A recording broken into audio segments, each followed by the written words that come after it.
want to change the world, start off by making your bed. If you make your bed every morning, you will have accomplished the first task of the day. It will give you a small sense of pride, and it will encourage you to do another task, and another, and another. And by the end of the day, that one task completed will have turned into many tasks completed. Making your bed will also reinforce the fact that the little things in life matter. If you can't do the little things right, you'll never be able to do the big things right. And if by chance you have a miserable day, you will come home to a bed that is made, that you made. And a made bed gives you encouragement that tomorrow will be better. To pass SEAL training, there are a series of long swims that must be completed. One is the night swim. Before the swim, the instructors joyfully brief the students on all the species of sharks that inhabit the waters off San Clemente. They assure you, however, that no student has ever been eaten by a shark, at least not that they can remember. But you are also taught that if a shark begins to circle your position, stand your ground. Do not swim away. Do not act afraid. And if the shark, hungry for a midnight snack, darts towards you, then summons up all your strength and punch him in the snout, and he will turn and swim away. There are a lot of sharks in the world. If you hope to complete the swim, you will have to deal with them. So if you want to change the world, don't back down from the sharks. Over a few weeks of difficult training, my SEAL class, which started with 150 men, was down to just 42. There were now 6 boat crews of 7 men each. I was in the boat with the tall guys, but the best boat crew we had was made up of the little guys, the Munchkin crew, we call them. No one was over 5'5". The Munchkin boat crew had 1 American Indian, 1 African American, 1 Polish American, 1 Greek American, 1 Italian American, and 2 tough kids from the Midwest. They out-paddled, outran, and outswam all the other boat crews.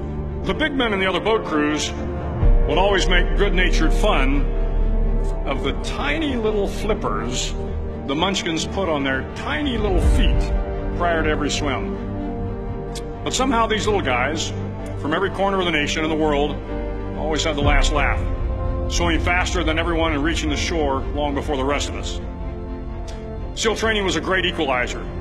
Nothing mattered but your will to succeed, not your color, not your ethnic background, not your education, not your social status. If you want to change the world, measure a person by the size of their heart, not by the size of their flippers. The 9th week of training is referred to as Hell Week. It is 6 days of no sleep, constant physical and mental harassment, and 1 special day at the Mud Flats. The Mud Flats are an area between San Diego and Tijuana where the water runs off and creates the Tijuana Sloughs, a swampy patch of terrain where the mud will engulf you. It is on Wednesday of Hell Week that you paddle down to the Mud Flats and spend the next 15 hours trying to survive this freezing cold, the howling wind, and the incessant pressure to quit from the instructors. As the sun began to set that Wednesday evening, my training class, having committed some egregious infraction to rules, was ordered into the mud. The mud consumed each man till there was nothing visible but our heads. The instructors told us we could leave the mud if only 5 men would quit. Only 5 men, just 5 men, and we could get out of the oppressive cold. Looking around the mud flat, it was apparent that some students were about to give up. It was still over 8 hours till the sun came up. 8 more hours of bone-chilling cold. The chattering teeth and the shivering moans of the trainees were so loud, it was hard to hear anything. And then one voice began to echo through the night. One voice raised in song. The song was terribly out of tune, but sung with great enthusiasm. One voice became 2, and 2 became 3, and before long, everyone in the class was singing.